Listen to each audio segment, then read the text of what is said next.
Welcome to EM kitchen. இன்னைக்கு என்ன சமையல்னா மதியம் எங்கள் வீட்டில் கீரை குழம்பும் சிக்கன் மிளகு சிக்கனும் பண்ண போகிறேன். இப்போ மிளகு சிக்கன் எப்படி பண்ணுறதுன்னு உங்களுக்கு காட்டுறேன். எண்ணெய் போடுறேன். திட்டமாக கொஞ்சமாக எண்ணெய் போட்டோம்னா போதும். கடுகு போட்டால் நல்லாயிருக்கும். தேவையானது வந்து நிறைய கறிவேப்பிலை போட்டால் நல்லது. இப்போ சிக்கன் போடணும். நல்லா வதக்குதான். இஞ்சி பூண்டு விழுது, அளவு உப்பு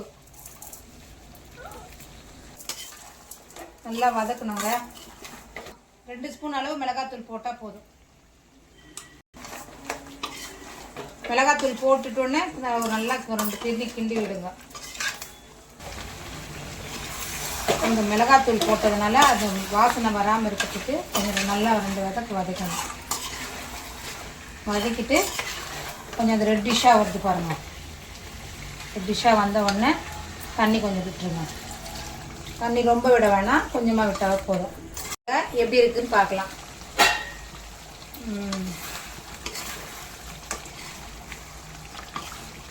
நல்லா வெந்துடுச்சு. நல்லா ரெட்டிஷாக கலராக இருக்குது. இப்போ மிளகுத்தூள் போடணும். மிளகுத்தூள் சிக்கன் நல்லா வெந்துடுச்சு. இப்போ வந்து மிளகுத்தூள் நம்மளுக்கு தேவையான அளவு, இப்போ காரம் எவ்வளோ தேவையோ அவ்வளோ ஒன்று போட்டுக்கலாம்.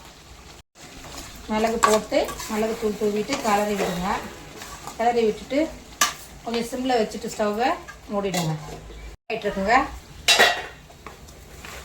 இவ்வளோ சூப்பராக அழகாக நல்லா ரெட்டிஷாக ப்ரௌனாக அழகாக இருக்குது பாருங்க. எவ்வளோ கறிவேப்பிலை போட்டால் கூட, ஒரு குடி கறிவேப்பிலை போட்டால் கூட நல்லதுங்க. சிக்கனை நல்லா வந்து இதுவாகிடுச்சு. வேறு பாத்திரத்துக்கு மாற்றிக்கலாம்.